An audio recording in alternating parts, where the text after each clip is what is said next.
Baahubali movie తర్వాత ఆ range 1000 crores plus movie ఏదన్నా ఉందంటే ప్రభాస్ కి కల్కి మూవీ మాత్రమే.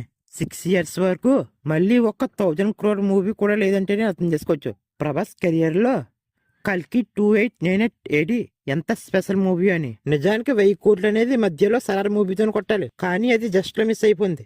ఈ కల్కి మూవీ మన టాలీవుడ్ లో one of the best theatre experience movie అనడంలో ఎటువంటి అనుమానం లేదు. అయితే నిజానికి కల్కి మూవీకి మహాభారతం సీన్స్ హైలైట్ భయ్యా, ఇది ఒప్పుకోవాల్సిందే. ఈ మహాభారతం సీన్స్ సినిమా మొత్తానికి 10 నిమిషాలు మాత్రమే ఉంటాయి. ఈ 10 నిమిషాలకి గూస్ బంప్స్ వచ్చాయనే పదం చాలా చిన్నదే. అంతకు మించి ఎక్స్పీరియన్స్ చేశాను భయ్య నేనైతే థియేటర్ లో. నిజానికి నాగస్విన్ మహాభారతంలోని సీన్స్ ని ఈ రేంజ్ లో చూపిస్తాడని ఊహించి కూడా ఉండరు భయ్య నాకు తెలిసి.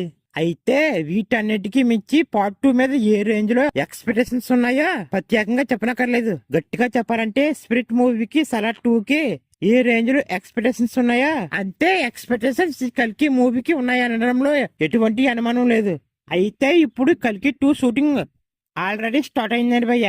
అమితాబ్ బచ్చన్ కమల్ హాసన్ మధ్య కీలకమైన సీన్స్ ని షూట్ చేస్తున్నారంట.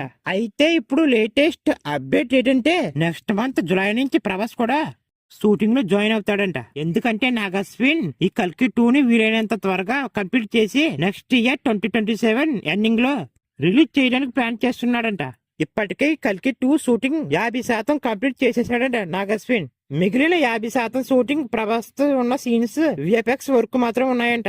చూడాలి మరి ఈ కల్కి 2 రిలీజ్ అయ్యాక ఎలాంటి ధ్వంసాన్ని క్రియేట్ చేస్తుందో.